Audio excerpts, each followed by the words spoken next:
Bakari was saying, Bruce, that he couldn't wait till November, where, you know, in his words, he could use, you know, Trump's misogynistic or racist words against him. You know, it's interesting, Don, how everyone in the world is using the word racist on Donald Trump except Donald Trump.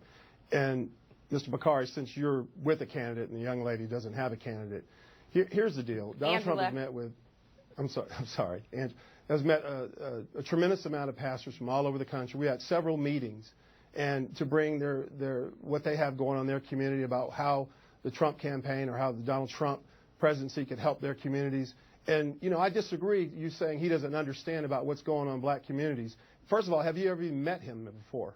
No, you haven't. I have. I know him very well. You take the time to go down to Trump Towers and go out and visit all the people that work for him, African Americans, women, all over the world, all over, and you're going to sit there and tell me that he doesn't understand African Americans? Dude, are you serious? Yes, I'm serious. Let me just chime in real quick. I'm sorry. It's like I'm sorry, Mr. Lavelle. I apologize. I don't have in my schedule a visit plan to Trump Towers. Well, then you need to take the time, sir, to get to know the guy so you know what you're talking about.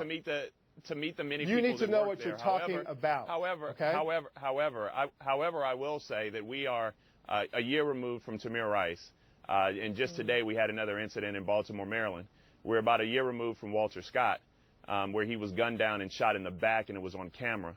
I mean, we have these instances of a very specific pain that many African Americans feel, but yet there's one voice that's been absent, and that's been Donald Trump's.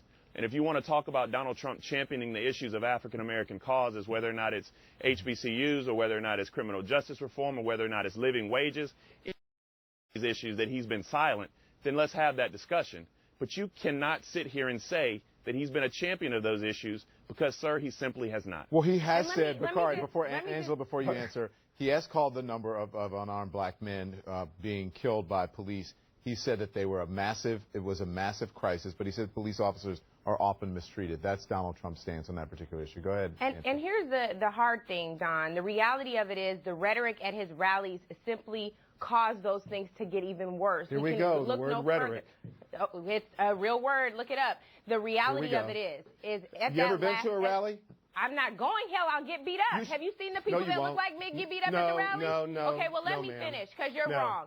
So here's what I'm telling you. You're wrong because you've never been, ma'am. Okay, well, anyway, the point is this. So talk about something when you've been to something. Can you please let me finish? Because I let you finish. Okay, great. So at this rally where this African-American gentleman was not only punched in the face, but then thrown to the ground by the officers, that's because of the type of rhetoric that Donald Trump uses at these rallies. I know it's supposed to be anti-political correctness, but it goes about 2 or 3 steps beyond anti-political correctness. It has everything to do with bigotry and dog whistle politics, the kind that gets people riled up, angry, and act out of control. Furthermore, it's not just about his stance on criminal justice reform. We can look at what he did. You call him a job creator. I'll call him a housing snatcher. In the 70s, his father and Trump were sued because they were writing C's on people's applications. That is the true Donald Trump. The C stands for colored. That's what you and I would be, Bruce.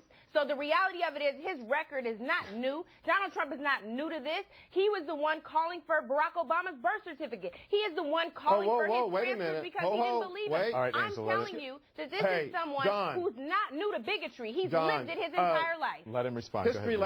History lesson. Hillary Clinton was the first, ma'am. Do your research. That's not First to He's saying Hillary Clinton was the original birther. She's been asked about that, and she's denied it. I even asked her about it. She was the first in 07 on the campaign. Do you fact check it? Yes. Okay, but listen, let's move on. Let's move on. So I'm not checking your Last night, Donald Trump was at the Time 100 gala, and he told reporters that he's confident that he's going to win the young black vote. Listen. As a young black gentleman, you have 59% unemployment rate, which is incredible, which is record-setting or just about record-setting. And sadly, nothing's been done to help young African-American entrepreneurs and business people and just people that want jobs. And you look at a 59% unemployment rate, Donald Trump is bringing jobs back. Donald Trump is going to take care of the African Americans and the black youth that, frankly, has been treated very, very badly. Bruce, if you can quickly, I'll give you the last word on this. How is he going to deliver on those promises?